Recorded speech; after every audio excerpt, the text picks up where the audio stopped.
মেকুৰী আপোনাৰ ঘৰতো আছে নেকি? আপোনাৰ ঘৰত মেকুৰী পুহি ভাল পায় নেকি? এনে ভুল নকৰিব, জীৱন ভুগিব লাগিব আপুনি। পোহনীয়াৰ জন্তু বুলি ক'লে বহু লোকৰ প্ৰথম পছন্দ হৈছে মেকুৰী।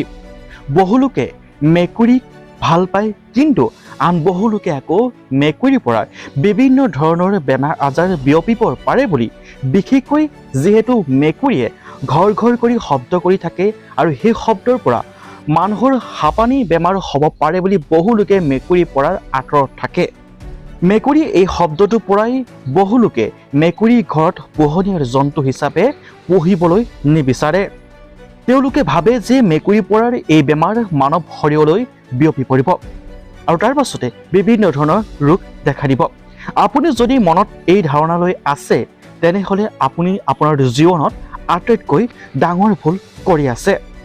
মেকুৰী যদি পুহি আপুনি ভাল পায়, তেনেহ'লে আপোনাৰ বাবে এটা খুবেই ভাল খবৰ। মেকুৰী পৰাৰ আমাৰ কোনো ক্ষতি নহয়, বৰঞ্চ মেকুৰী পৰাৰ আমাৰ বহু গুণে লাভ হয়। এক গৱেষণাৰ পৰা পোৱা গৈছে যে যিসকল লোকে ঘৰত মেকুৰী পোহে, তেওঁলোকৰ মানসিক চাপ যথেষ্ট কমি যায়। মেকুৰীয়ে সংগী প্ৰদান কৰে। মেকুৰীয়ে কেতিয়াও মানুহক অকলশৰীয়াৰ অনুভৱ কৰিবলৈ নিদিয়ে। যদিও মেকুৰীয়ে নিজেই মাত মাতিব নোৱাৰে, কিন্তু বহু মেকুৰী পোহাৰ মানুহে মেকুৰীৰ লগত কথা বতৰাৰ আলাপ আলোচনা কৰে তথা বাৰ্তালাপ কৰে। এনেধৰণৰ বাৰ্তালাপৰ পৰাই এজন মানুহক নিসংগতাৰ পৰা মুক্ত কৰি তোলে। সেই গৱেষণাটোত পোৱা গৈছিল যে যিসকল লোকে মেকুৰী পোহে, সেইখন ঘৰৰ মানুহৰ হৃদৰোগত আক্ৰান্ত হোৱাৰ সম্ভাৱনা যথেষ্ট কম।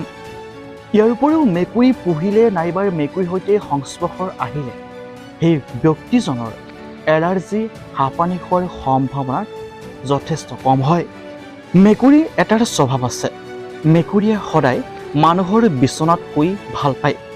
যিসকল লোকৰ ৰাতি টোপনি নাহে, নিজকে নিসংগতাৰ অনুভৱ কৰে, চিন্তা কৰে, মানসিকভাৱে ভাগি পৰে, তেওঁলোকৰ বিচনাত যেতিয়া এজনী বা এটা মেকুৰী সেই বিচনাখনত শুই পৰে বা শুবলৈ যায় বা সদায় নিতৌ শুৱে, তেনে ব্যক্তিৰ নিসংগতাৰ অৰ্থাৎ মানসিক চাপ দূৰ হৈ নিজকে যেন সংগী আছে তেনে অনুভৱ হয় আৰু ৰাতি টোপনি বেছিকৈ ধৰে। এইবোৰ কথা আপোনাৰ মিছা যেন লাগিলেও ই এক গৱেষণাৰ পৰা পোৱা কথা। আপোনালোকৰ যদি বিশ্বাস হোৱা নাই, এই বিষয়ে বিতংকৈ জানিবলৈ ইউটিউব নাইবা গুগলৰ সহায় আপুনি ল'ব পাৰে। প্ৰধানকৈ মেকুৰীয়ে মানুহৰ মানসিক চাপ নিয়ন্ত্ৰণ কৰাত অৰ্থাৎ নিসংগতাৰ জীৱন দূৰ কৰাত সহায় কৰে। সেয়েহে আপুনি যদিহে নিজকে কাহানি বা নিসংগতা অনুভৱ কৰিছে, তেনেহ'লে ঘৰত মেকুৰী পুহি চাওক আৰু নিজেই প্ৰমাণ কৰি চাওক যে মেকুৰীয়ে আপোনাক কিদৰে সহায় কৰিব পাৰে। বহু সময়ত দেখা যায় যে মানসিকভাৱে ভোগা ৰোগীসকল বা ব্যক্তিসকল এদিন মৃত্যুমুখত পৰে। সেয়েহে মেকুৰীক আপুনি ঘৰত পুহিবলৈ আৰম্ভ কৰক আৰু নিজকে সুস্বাস্থ্য কৰি ৰাখিবলৈ যত্ন কৰক। নিসংগতাৰ এনে এক বেমাৰ এদিন মৃত্যু পৰ্যন্ত হ'ব পাৰে।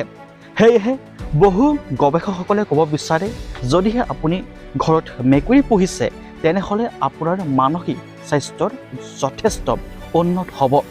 আৰু যদি আপুনি নিজকে নিসংগতাৰ অনুভৱ কৰিছে, তেনেহ'লে আপুনি এজনী বা এটা মেকুৰী পোহক আৰু নিজেই সকলোখিনি জল পটকৈ প্ৰমাণ পাই যাব। এই ভিডিঅ'টো যিমান পাৰে সিমান সকলোলৈকে শ্বেয়াৰ কৰি দিয়ক, যাতে সকলোৱে মেকুৰী পৰাৰ হোৱাৰ এই উপকাৰী গুণসমূহ জানিব পাৰে। Bureau report, news 8 Assam.